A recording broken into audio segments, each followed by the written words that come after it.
Hello everyone. Now we are starting chapter 4 class 7 algebraic expressions to describe patterns. algebraic expressions को हम patterns define करने के लिए किस तरह से use कर सकते हैं, apply कर सकते हैं. Somjit noticed a repeating pattern along the border of a sari. Somjit ने एक साड़ी के बॉर्डर पर ये पैटर्न नोटिस किया है जिसमें सबसे पहले ए डिजाइन है, फिर बी है, फिर सी है और फिर से ये रिपीटिंग पैटर्न हो जाता है. तो बेसिकली 1 2 3 जो पैटर्न है वो इस तरह से रिपीट होते हैं कि 1 2 3 1 2 3 1 2 3 इस तरह से ये पैटर्न रिपीट हो रहा है. Now Somajit wonders if there is a way to describe all the positions where design A occur, design B occur, design C occur. अब सोमजीत को ये क्यूरियोसिटी है कि क्या ऐसा कोई मैथमेटिकल एक्सप्रेशन है जिससे वो ये डिफाइन कर सके कि अब डिज़ाइन ए कौन से पोजीशन पर होगा, डिज़ाइन बी कौन सी पोजीशन पर होगा, डिज़ाइन सी कौन सी पोजीशन पर होगा. तो देखो हम नंबर्स में पोजीशन दे देते हैं 1 2 3 4 5 6 इस तरह से हम यहाँ पर पोजीशन दे देते हैं 9 10. ये अब 1 पर ए है, 2 पर बी है, 3 पर सी है, फिर से ए है, फिर से बी है, फिर से सी, फिर से ए, फिर से बी, फिर से सी, फिर से ए. तो अब आप देखोगे हर थर्ड पोजीशन पर सी पैटर्न है. अब हम सी को डिफाइन कर सकते हैं कि सी की पोजीशन कहाँ होगी. सी की पोजीशन होगी उस नंबर पर जो 3 से डिवाइड होगा. दैट मीन्स थर्ड पर हो गया, सिक्स्थ पर हो गया, 9th पर हो गया, उसके बाद 12th पोजीशन पर सी हो जाएगा, 15th पोजीशन पर सी हो जाएगा. तो जो नंबर 3 से डिवाइड हो सकते हैं उस पोजीशन पर सी होगा. That means 3 times of n. अगर एन इज 1 2 3 इस तरह से चले तो दैट मीन्स हर 3n पोजीशन पर, थर्ड पोजीशन पर, सिक्स्थ पोजीशन पर, 9th पोजीशन पर सी होगा. अब अगर हमने ये फाइंड आउट कर दिया कि 3n फॉर सी पैटर्न, तो जो बी पैटर्न है जो सेकंड पोजीशन पर है उसके लिए क्या पैटर्न होगा. तो बी के लिए क्या पैटर्न होगा, बी के लिए होगा 3n-1. दैट मीन्स C जिस पोजीशन पर होगा उससे जस्ट पहले वाली पोजीशन पर B होगा. और इसी तरह से हम A के लिए पैटर्न डिफाइन कर सकते हैं कि अब A कहाँ होगा. तो इसे आप कर सकते हो कि B से पहले वाली पोजीशन पर 3n-1 -1 उससे पहले वाली पोजीशन पर A होगा, या फिर C वाली पोजीशन से 2 पोजीशन पहले. तो ये हो जाएगा 3n-2. जब आप ब्रैकेट को ओपन करोगे तो इसका मीनिंग होगा कि C से 2 पोजीशंस पहले A होगा. तो अगर हमें पैटर्न A B C की पोजीशन फाइंड आउट करनी है तो इट विल बी 3n-2 इस पोजीशन पर A होगा, 3n-1 इस पोजीशन पर B होगा एंड 3n इस पोजीशन पर C होगा. और ये ट्रू होगा किसी भी नंबर के लिए. ये किस तरह से, ये हम आगे देख सकते हैं. Where would design C appear for the nth time? nth time C pattern कहाँ होगा, 3n पोजीशन पर होगा. Similarly, find the formula that gives the position where the other design appear for nth time. तो A और B कहाँ होंगे, वो C से just पहले, that means 3n-1 और 3n-2 पर होंगे. Now Given a position number, can we find out the design that appears there? तो क्या हम ये फाइंड आउट कर सकते हैं अगर हमें कोई पोजीशन नंबर दिया जाए कि इस पोजीशन पर कौन सा डिज़ाइन होगा A, B और C में से.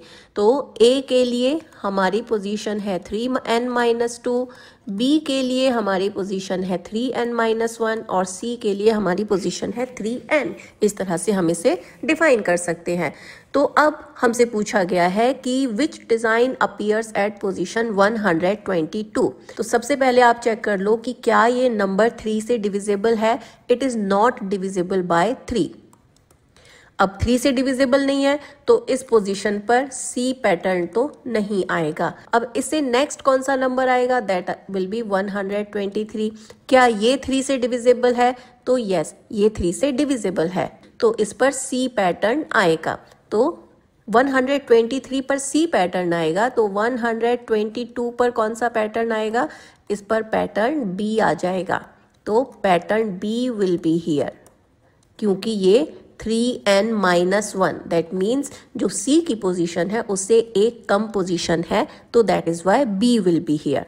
Next is, can the remainder obtained by dividing the position number by 3 be used for this? अगर हम जो पोजीशन हमें दी गई है, अगर इस पोजीशन को हम 3 से डिवाइड करें और जो रिमाइंडर हमें मिलेगा तो क्या उससे हम डिसाइड कर सकते हैं कि इस पर कौन सा पैटर्न आएगा। तो yes, we can do it. How we can do it, आप इसे 3 से डिवाइड कर लो। 3 4 टाइम्स इज 12। अब ये 0 हो गया तो 2 इधर आ जाएगा। अब देखो ये 40 टाइम्स यहाँ पर डिवाइड होता है, 2 रिमाइंडर है। अब रिमाइंडर से किस तरह से पोजीशन आएगी, अगर रिमाइंडर 0 आता है तो उस पर C प्रिंट होगा, अगर रिमाइंडर 1 आता है तो उस पर A प्रिंट होगा, और अगर रिमाइंडर 2 आता है तो उस पर B प्रिंट होगा। 99 पोजीशन जो कि 3 से कंप्लीटली डिवाइड होता है उस पर C आएगा।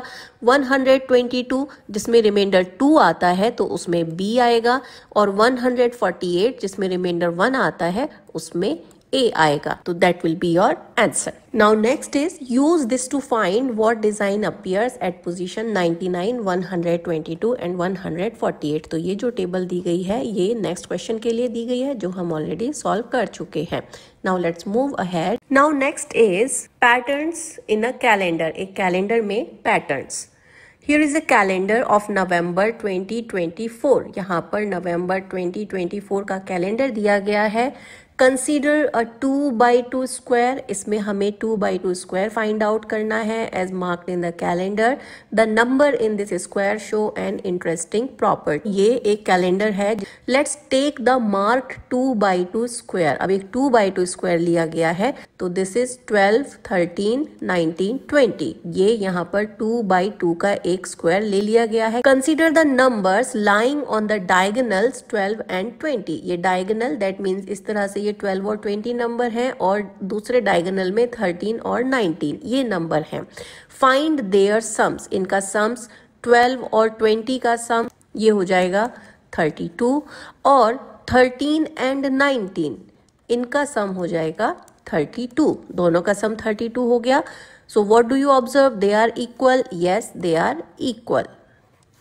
Let's extend the numbers in the calendar beyond 30, creating endless rows. अब अगर हम इस कैलेंडर में ये डेट को फॉलो ना करते हुए इसे आगे तक बढ़ा दें, 30 से आगे के नंबर ले लें, और अब आप यहाँ पर कोई भी 2x2 का पैटर्न लोगे, तो ये पैटर्न अगर हम इस तरह से एक्सटेंड कर दें कि 30 के बाद भी आप 31, 32 ऐसे जाके आप 100 तक के नंबर भी ले सकते हो इसमें।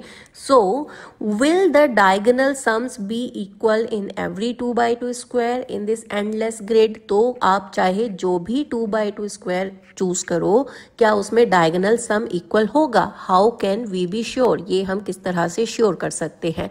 इस स्क्वायर में डेट्स हैं 28, 29, 35 एंड 36। अब इनके डायगोनल सम निकाल लेते हैं, तो इस डायगोनल का सम होगा 29 प्लस 35, तो दिस इज 64। और इस डायगोनल का सम निकालते हैं, that is 28 plus 36, this is also 64। तो इस तरह से आप कोई भी 2x2 का स्क्वायर निकालोगे उसमें ये इसी तरह से आने वाला है। How can we be sure, हम ये किस तरह से कर सकते हैं। तो आप यहाँ पर एक पैटर्न देख सकते हो कि इस ग्रिड में हो क्या रहा है। इस ग्रिड में देखो, ये अगर हम स्क्वायर को जनरलाइज कर दें, नंबर्स ना लेकर के हम जनरल n इस तरह से कर दें, तो अगर यहाँ पर n नंबर है तो ये डायगोनल नंबर इससे 8 ज्यादा है, तो ये n प्लस 8 हो गया। और ये वाला नंबर इस n से +1 है, तो ये n प्लस 1 हो गया। और ये वाला जो नंबर है 35, ये अपने ऊपर वाले नंबर से 7 ज्यादा है, तो ये n प्लस 7 है। तो अब अगर आप इस डायगोनल को ऐड करते हो तो it is n plus 1 plus n plus 7। आप ब्रैकेट को ओपन कर दोगे तो it will be n plus 1 plus n plus 7। It will be n and n, इनको ऐड कर देंगे तो it will be 2n, and 1 और 7 ये ऐड हो जाएंगे तो 2n प्लस 8। अब हम इसी तरह से दूसरा डायगोनल ऐड कर देते हैं विच इज n प्लस 8। इसमें आप ब्रैकेट्स ओपन करोगे तो it will be n plus 8, this will be 2n plus 8। तो अगर हम इनको जनरलाइज करते हैं तो आप देखते हो कि दोनों डायगोनल्स का सम सेम आता है। तो इसीलिए आप कोई भी स्क्वायर यहाँ से पिक करोगे उसमें ये पैटर्न फॉलो होगा, उसके डायगोनल्स का सम इक्वल होगा। तो इसको श्योर करने के लिए आप इस तरह से शो कर सकते हो। Given that we know the top left number, how do we find the other numbers in this 2 by 2 square? अगर हमें टॉप नंबर पता है तो हम बाकी नंबर किस तरह से फाइंड आउट कर सकते हैं? तो ये जो हमने अभी किया बिल्कुल इसी पैटर्न को यहाँ पर शो किया गया है। हमने n माना था, यहाँ पर इन्होंने a मान लिया है, तो a plus 1, a plus 7, a plus 8। तो इस तरह से ये आप सिंप्लीफाई कर सकते हो। ये एग्जैक्ट सेम चीज यहाँ पर एक्सप्लेन की गई है। Now next is verify this expression for diagonal sums by considering any 2 by 2 square and taking its top left number to be a। अब आप इसे किस तरह से वेरीफाई करोगे? कोई भी स्क्वायर पिक कर लो इस कैलेंडर से और ये आप शो कर सकते हो कि ये प्रूव होता है या नहीं होता है, कि ये हर एक स्क्वायर पर एप्लीकेबल है या नहीं है। तो हम यहाँ से एक स्क्वायर पिक कर लेते हैं। सपोज लेट्स से 31, 32, 38, 39, ये हमने एक स्क्वायर पिक किया है। a is 31, then this one is a plus 1, this one is a plus 7 and 39 is a plus 8। तो ये इसी तरह से आपका स्क्वायर आ जाता है। तो जब भी आप इनका डायगोनल सम करोगे it will be 2a plus 8 और दोनों ही साइड का जो सम होगा वो 2a plus 8 आएगा। अब इसमें a की वैल्यू आप कुछ भी रख दो, ये इसी तरह से होगा। तो अगर a की वैल्यू आप 3 रखते हो तो आपका ये स्क्वायर क्या हो जाएगा? So this one will be a which is 3, a plus 1 which is 4, a plus 7 which is 10 and a plus 8 which is 11। तो इसमें भी यही प्रॉपर्टी आपको मिलेगी। तो 11 plus 3 will be 14 and 10 plus 4 will be 14। तो ये हमेशा ट्रू होगा। तो that's how it is explained here। अब आगे बढ़ते हैं। Consider a set of numbers from the calendar. Calendar से एक नंबर सेट ले लो, जो कि अभी हमने नवंबर का कैलेंडर देखा जिसमें एंडलेस उन्होंने नंबर कर दिए थे। तो ये एक इस तरह से सेट उठाया है जिसमें है 8, 15, 22, 14 and 16। Find the sum of all the numbers. इन सारे नंबर्स का सम ये कितना होगा? तो पहले आप सम फाइंड कर लो। 8 प्लस 14 प्लस 15 प्लस 16 प्लस 22, ये हमारे सारे नंबर हैं। तो ये सम आता है 75। और अब आप देखोगे कि जो सेंटर में नंबर है 15, ये उसका 5 टाइम्स है। Repeat this for another set of numbers that forms this shape. What do you observe? आपको इसी तरह से और पैटर्न लेने हैं। Section you can pick. Let's say हम लेते हैं यहाँ से 31, 39, 33, देन इट इज 25 और इस तरह से ये शेप आपके पास आ गई है। तो बेसिकली आपके पास जो शेप आई है वो ये है।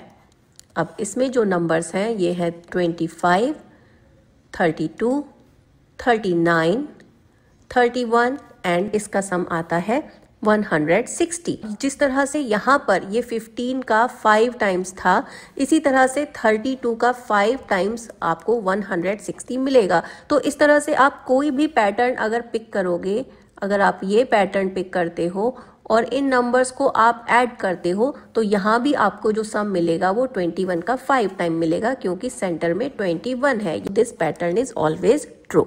So here we see that the total sum is always 5 times the number in the center. Now, will this always happen? क्या ये हमेशा होगा? How do you show this? आप इसको किस तरह से शो करोगे? तो हमने एक दो एग्जाम्पल लेकर के तो ऑलरेडी देख लिया है, लेकिन हम इसको अगर जनरलाइज कर दें a या n इस तरह से लेटर नंबर से शो करें तो ये क्या होगा? तो देखो, अगर हम सेंटर नंबर को n मान लेते हैं, सो दिस इज n। अब इससे ऊपर वाला नंबर इससे 7 लेस है, so this is n minus 7। और जो नीचे नंबर है वो इससे 7 मोर है, तो this is n plus 7। Left वाला नंबर इससे 1 लेस है और राइट वाला नंबर इससे 1 मोर है। अगर आप इन सारे एक्सप्रेशंस को ऐड कर दोगे तो n minus 7 plus n plus n plus 7 plus n minus 1 plus n plus 1। तो अगर आप इन सबको ऐड कर दोगे तो ब्रैकेट ओपन कर लेते हैं, it is n minus 7 plus n plus n plus 7 plus n minus 1 plus n plus 1। तो देखो ये n n n n n, ये 5 टाइम्स n है तो ये 5n हो गया। अब ये 5n, अब ये माइनस 7 है, यहाँ पर माइनस 7 है, यहाँ पर प्लस 7 है, तो ये 0 हो गया। और ये माइनस 1 है और ये प्लस 1 है, तो ये भी 0 हो गया। तो आपका जो आंसर आता है वो 5n आता है, इसीलिए ये पैटर्न यहाँ पर हमेशा फॉलो होगा। Now next is find other shapes for which the sum of the number within the figure is always a multiple of one of the number. इसी तरह से आप इस कैलेंडर से और भी शेप्स बना सकते हो और उसमें आप देखोगे कि एक पैटर्न फॉलो होगा। तो इसके लिए फॉर एग्जांपल अगर हम एक रो ले लेते हैं 17, 18, 19 इस तरह का हमने एक रो ले लिया। अब अगर हम इनको ऐड कर दें सो द आंसर इज 54। तो जो सेंटर नंबर है n उसका ये 3 टाइम्स आ जाता है। तो अब पैटर्न क्या है यहाँ पर पैटर्न है कि सेंटर में n है, लेफ्ट में n-1 है, राइट में n+1 है। आप इनको ऐड करोगे तो it will be n-1 plus n plus n+1। Bracket आप ओपन कर दोगे तो it will be like this. और अब n ये 3 टाइम्स n हो गया एंड +1 -1 ये 0 हो गए हैं। तो that is why it is 3n। सो ये इस पैटर्न में जब आप इस तरह से 3 ब्लॉक्स लोगे कहीं से भी तो it will be centre number का 3 टाइम्स 3n होगा। तो इस तरह से और भी पैटर्न आप फाइंड आउट कर सकते हो। This is just one example. Now let's move ahead. Next section is match stick pattern. Match stick से पैटर्न बनाया गया है। Look at these pictures, it is a pattern using match sticks. तो सबसे पहले एक ट्राइंगल बनाया गया है जिसमें 3 मैच स्टिक्स यूज किए गए हैं। उसके बाद ये ट्राइंगल एज इट इज़ है लेकिन इसमें 2 मोर मैच स्टिक ऐड कर दिए गए हैं तो उससे यहाँ पर 2 ट्राइंगल्स बन गए हैं, 5 मैच स्टिक हैं। इसी तरह से अब ये शेप आपके पास ऑलरेडी है जिसमें कि 5 मैच स्टिक हैं, इसमें +2 कर दिया गया है तो टोटल ट्राइंगल 3 हो गए हैं। तो इस तरह से हर बार +2 आप करते जा रहे हो और आपके पास ट्राइंगल का नंबर बढ़ता जा रहा है। तो ये एक पैटर्न यहाँ पर है। Can you tell how many matchsticks there will be in the next step, which is step 5? तो अब step 5 में कितने matchstick होंगे? अब यहाँ पर 7 + 2 जो कि 9 हो जाएगा। अब इससे नेक्स्ट में कितना आएगा? अब इससे नेक्स्ट वाले में अब यहाँ पर देखो टोटल 4 ट्राइंगल है तो नेक्स्ट वाले में 5 ट्राइंगल बन जाएंगे। So this is 1, this is 2, this is 3, this is 4 and this is 5। तो टोटल 5 ट्राइंगल बने और मैच स्टिक कितने हुए? 1 2 3 4 5 6 7 8 9 10 11। टोटल मैच स्टिक 11 हुए और टोटल ट्राइंगल्स हुए 5। तो ये आपका पैटर्न हो गया। Next is how many match sticks will there be in step 33? Step 33 में कितने स्टिक्स होंगे? तो अब अगर आप यहाँ पर पैटर्न देखो, स्टेप 1 में एक ट्राइंगल है। अब स्टेप 1 में टोटल कितने मैच स्टिक हैं? वो हैं 2 टाइम्स ऑफ 1 + 1, दैट मीन्स उसके डबल से एक ज्यादा। स्टेप 2 में कितने हैं? 2 टाइम्स ऑफ 2 + 1, 2 के डबल से एक ज्यादा। यहाँ पर 3 के डबल से एक ज्यादा, यहाँ पर 4 के डबल से एक ज्यादा। तो इस तरह से ये पैटर्न बन गया है। तो अब 33, अब देखो 4th स्टेप में 4 से डबल करके एक ज्यादा, तो 33rd स्टेप में टोटल कितने मैच स्टिक होंगे? तो वो 33 के डबल से एक ज्यादा, that means 66 + 1, that will be 67 match stick. Step 84 में कितने होंगे? तो अब 84th स्टेप में 84 के डबल से एक ज्यादा, तो 2 times of 84 + 1, so that will be 169। Total इतने होंगे। स्टेप 108 में कितने होंगे? तो it will be 216 + 1 which is 217। तो उसमें इतने मैच स्टिक होंगे। तो अब आप यहाँ पर एक पैटर्न देख चुके हो कि आप किसी भी स्टेप में कितने मैच स्टिक होंगे ये फाइंड आउट कर सकते हो। Of course we can draw and count, but is there a quicker way? तो क्या कोई जल्दी वाला तरीका है? तो yes, this is the way. हमें जिस स्टेप पर मैच स्टिक काउंट करने हैं, तो अगर nth स्टेप पर हमें मैच स्टिक काउंट करने होंगे तो उसमें टोटल 2 टाइम्स ऑफ n + 1 इतने उसमें मैच स्टिक होंगे। दैट इज द क्विकेस्ट वे। अब आप इसमें n की वैल्यू 1 रखोगे तो आपको पता चल जाएगा कि फर्स्ट स्टेप में कितने होंगे। n की वैल्यू 2 रखोगे तो आपको पता चल जाएगा सेकेंड स्टेप में कितने मैच स्टिक होंगे। तो n की वैल्यू यहाँ पर ये रिप्रेजेंट करती है कि किस पोजीशन के मैच स्टिक आप काउंट कर रहे हो। So this is the general formula.